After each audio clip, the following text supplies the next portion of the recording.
हे देह परमार्थानं पिकलेल्याची लक्षण आहेत. बर, म्हणून पवित्र तो देह. दोन, वाणी पुण्यवंत, वाणी पवित्र होते. तीन, कुळ पवित्र होत. तुम्ही पवित्र व्हाल यात नवल नाही, पण भजन करून करून तुम्ही पवित्र व्हाल. पण तुमच्या ठिकाणी एवढं पावित्र्य होतं, तुमचं अख्खं कुळ सुद्धा पवित्र होतं. कल्पना अशी करा, तुमच्या घरात तुमच्या बाबापासून पाठीमाग सगळे पैलवानच होते असं समजून धरू. असं धरू काय होते? पैलवान. बाबा पैलवान, आजोबा पैलवान, पंजोबा, सगळे पैलवानच. 10-5 पिढ्या पाठीमागच्या. आणि तुम्ही एकटेच कोणाच्या तरी शेजा पाजाऱ्याच्या गावातल्या वारकऱ्यांच्या गुरु महाराजांच्या कीर्तन ऐकून संगतीनं इकडं आला. आणि तुम्ही भगवत भजनाला पंढरपूर वारी, कीर्तन, कार्तिक वारी, आळंदी वारी, आषाढ कार्तिक सोहळे चालू केले.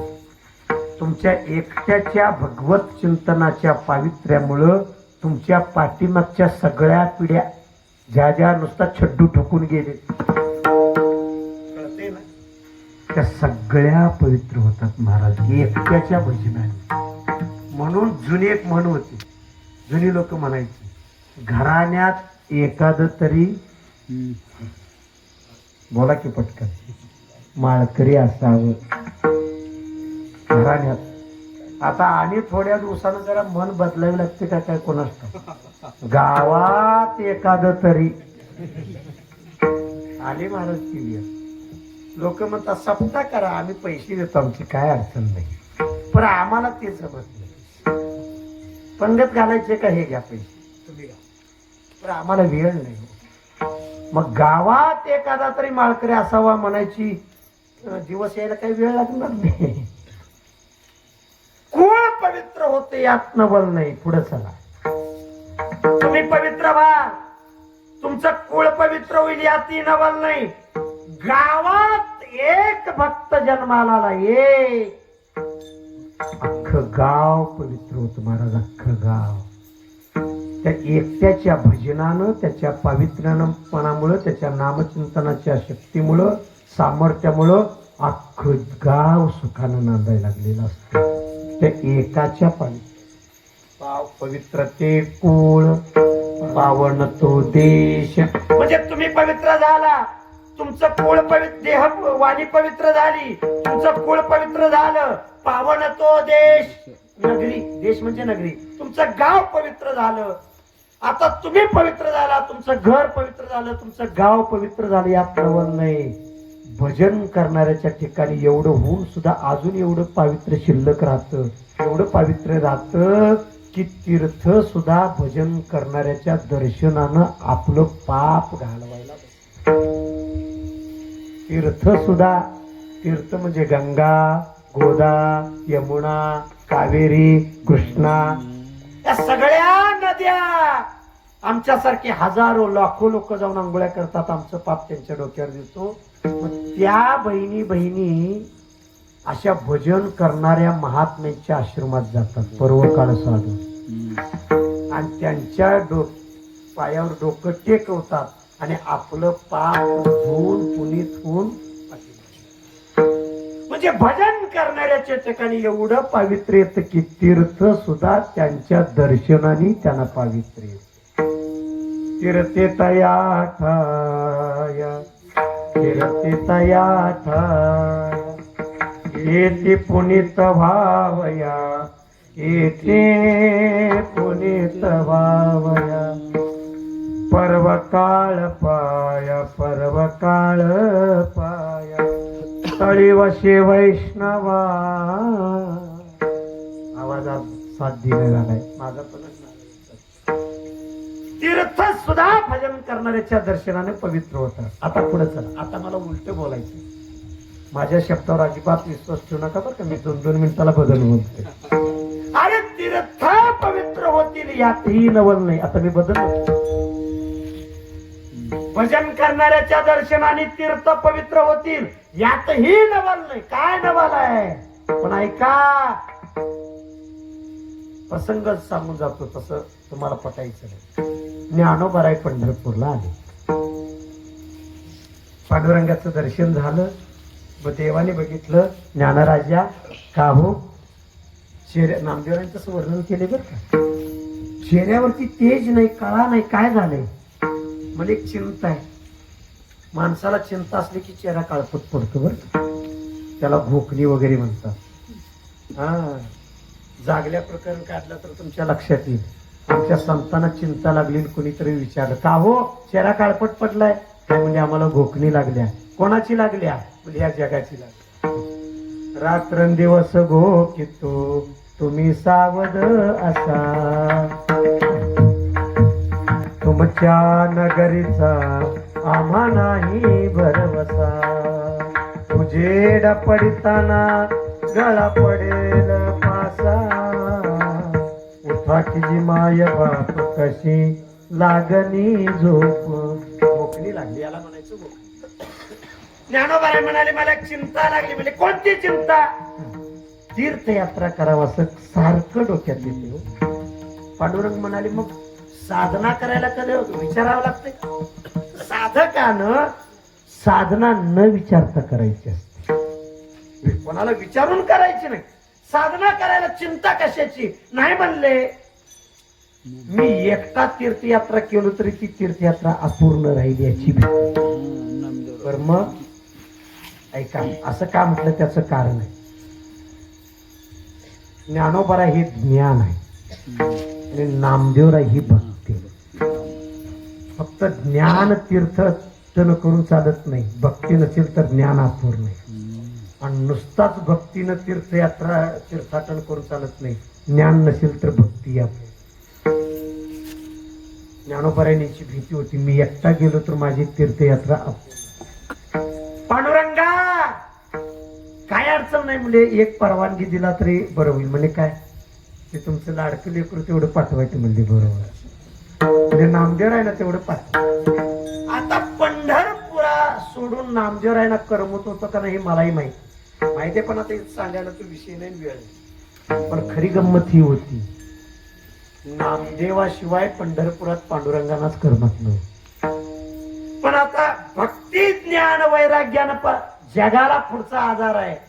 कारण समकालीन 13व्या शतकातले हे संत आहेत ज्यांनी वारकरी संप्रदायाचा पाया भरला. ज्ञानोबारायांनी नामदेव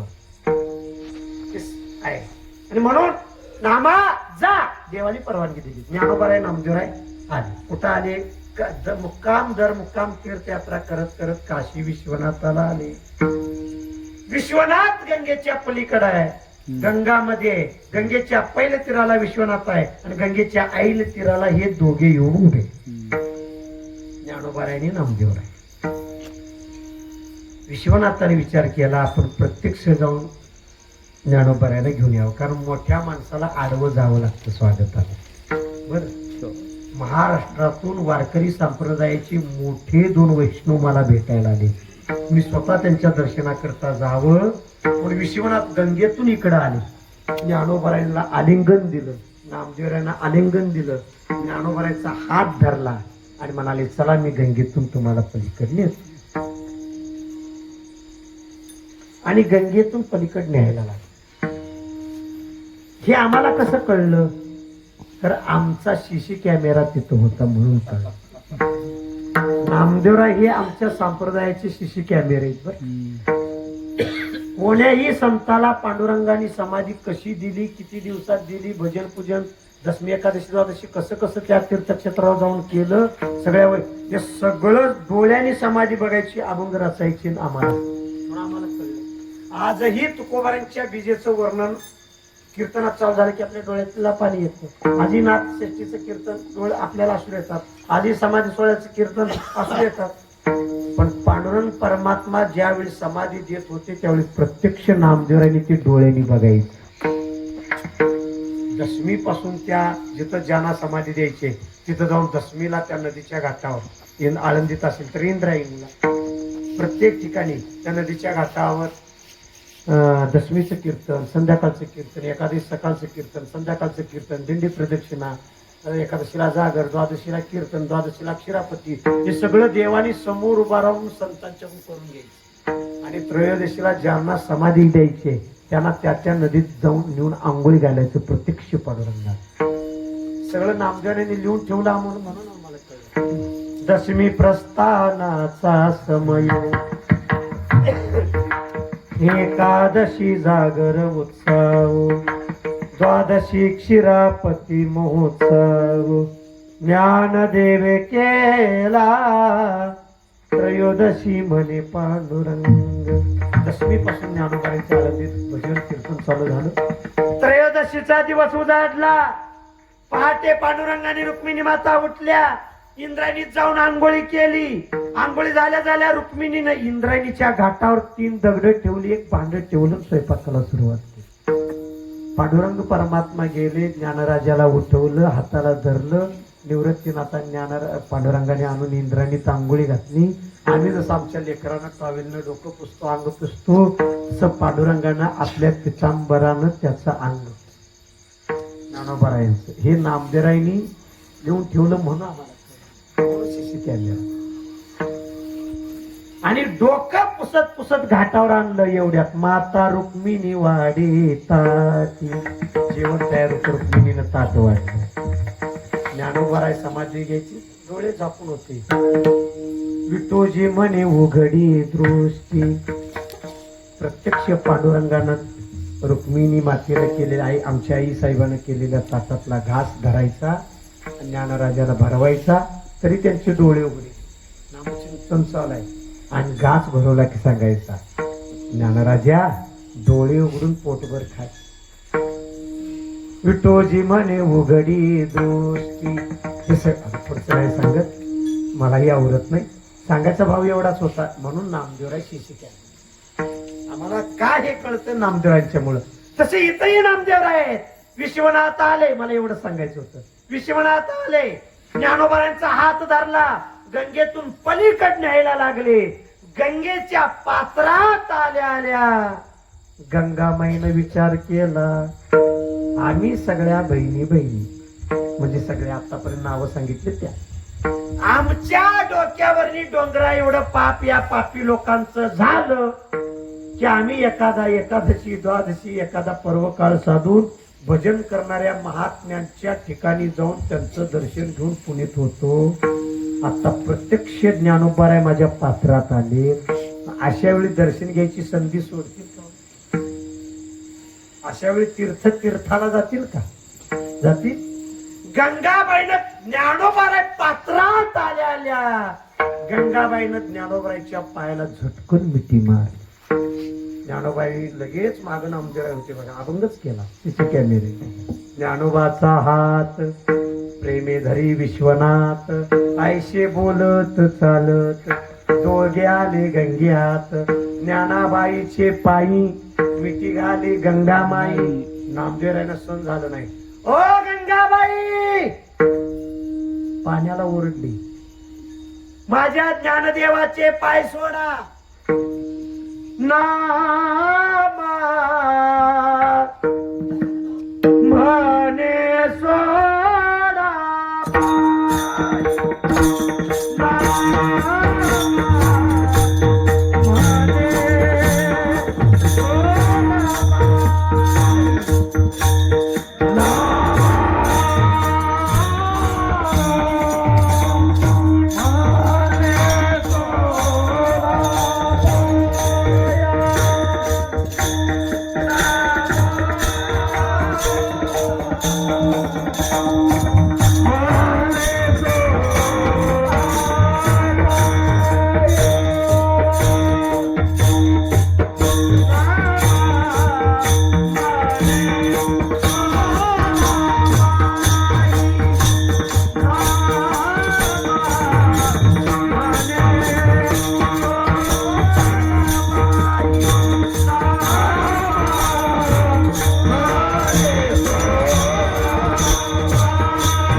म्हणतील यात काय नवल आहे.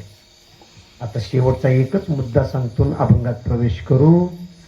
या विश्वाचा निर्मिता भगवान परमात्मा, त्या देवाला सुद्धा आपल्या ठिकाणी पावित्र्य येण्याकरता आपल्या भक्तांचंच दर्शन घ्यावं लागतं. विठोबा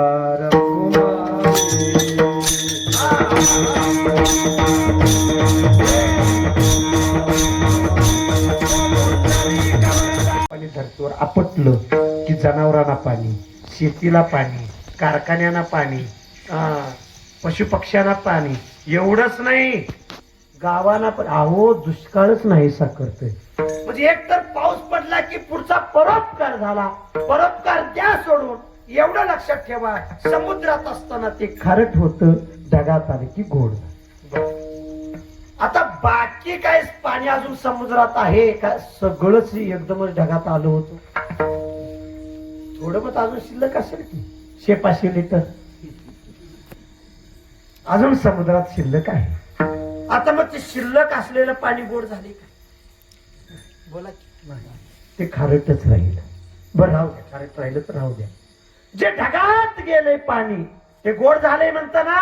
हो, किती गोड झाले त्याचं उत्तर नाथरायने दिलं, ते समुद्रापेक्षा गोड. त्याचं उत्तर असं आहे. आता मी खोचक विचारणार, पाणी कुठलं होतं? समुद्रात. आणि आता तिथं गेल्यावर कोणापेक्षा जास्त गोड झालं? समुद्रात. पाणी समुद्राचंच. नीट लक्ष द्या, पुन्हा व्यावृत्ती करून बोलतोय मी. समुद्राचंच पाणी फक्त ढगात गेलं.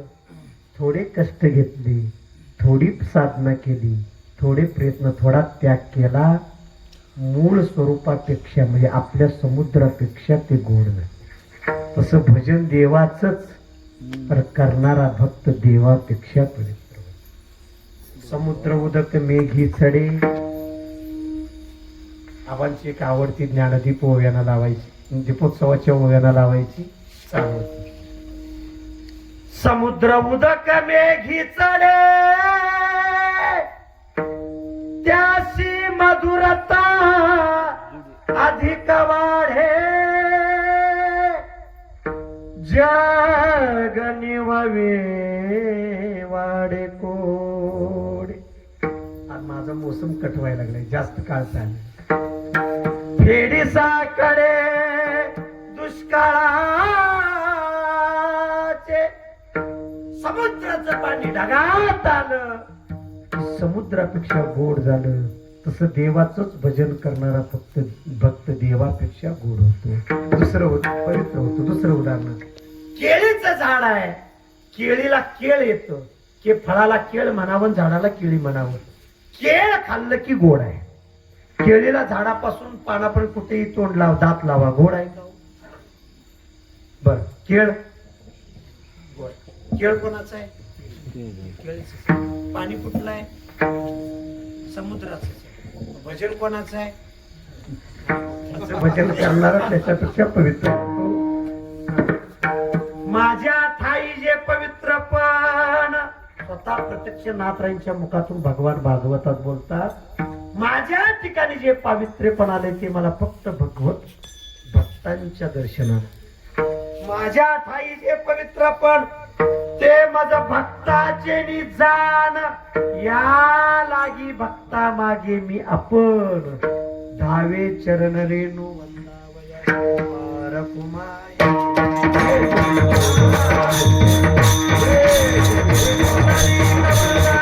पाणी धरतीवर आपटलं की जनावरांना पाणी, शेतीला पाणी, कारखान्यांना पाणी, पशुपक्ष्यांना पाणी. एवढंच नाही, गावांना पण. अहो दुष्काळच नाहीसा करतोय. म्हणजे एक तर पाऊस पडला की पुढचा परोपकार झाला. परोपकार द्या सोडून. एवढं लक्षात ठेवा, समुद्रात असताना ते खारट होतं, ढगात आले की गोड. आता बाकी काय पाणी अजून समुद्रात आहे का? सगळंच एकदमच ढगात आलं होतं. थोडं मग अजून शिल्लक असेल की 100-500 लिटर अजून समुद्रात शिल्लक आहे. आता मग ते शिल्लक असलेलं पाणी गोड झाले का? बोला की. ते खारटच राहील. बरं राहू द्या, खारट राहिलं तर राहू द्या. जे ढगात गेले पाणी ते गोड झाले म्हणता ना. हो, किती गोड झाले त्याचं उत्तर नाथरायने दिलं ते समुद्रापेक्षा गोड. त्याचं उत्तर असं आहे. आता मी खोचक विचारणार, पाणी कुठलं होतं? समुद्रात. आणि आता तिथं गेल्यावर कोणापेक्षा जास्त गोड झालं? समुद्रात. पाणी समुद्राचंच. नीट लक्ष द्या, पुन्हा व्यावृत्ती करून बोलतोय मी. समुद्राचंच पाणी फक्त ढगात गेलं. थोडे कष्ट घेतले, थोडी साधना केली, थोडे प्रयत्न, थोडा त्याग केला, मूळ स्वरूपापेक्षा म्हणजे आपल्या समुद्रापेक्षा ते गोड झाले. तसं भजन देवाचंच, तर करणारा भक्त देवापेक्षा पवित्र. समुद्र उदक मेघी चढे. आबांची एक आवडती ज्ञानदीप ओव्याना लावायची, दीपोत्सवाच्या ओव्याना लावायची चालू होती. समुद्र उदक मेघी चढे, त्याशी मधुरता अधिक वाढे. जग निववे वाडे कोडे. आज माझा मोसम कटवायला लागलाय, जास्त काळ चालला. फेडी साकडे दुष्काळाचे, समुद्राचं पाणी ढगात आलं, समुद्रापेक्षा गोड झालं. तसं देवाचंच भजन करणारा फक्त भक्त देवापेक्षा गोड होतो, दुसरं होतं पवित्र होतो. दुसरं उदाहरण, केळीचं झाड आहे, केळीला केळ येतं, के फळाला केळ म्हणावं, झाडाला केळी म्हणावं. केळ खाल्लं की गोड आहे. केळीला झाडापासून पानापर्यंत कुठेही तोंड लाव, दात लावा, गोड आहे का? बर, केळ गोड. केळ कोणाचं आहे? केळीचं. पाणी कुठलं आहे? समुद्राचं. भजन कोणाचं आहे? भजन करणारा त्याच्यापेक्षा पवित्र. माझ्या ठाई जे पवित्र पण, स्वतः प्रत्यक्ष नाथरायांच्या मुखातून भगवान भागवतात बोलतात, माझ्या ठिकाणी जे पावित्र्यपण आले ते मला फक्त भगवत भक्तांच्या दर्शनात. माझ्या ठाई जे पवित्रपण ते माझं भक्ताचे निजान, या लागी भक्ता मागे मी आपण धावे चरण रेणू वंदावया कुमार.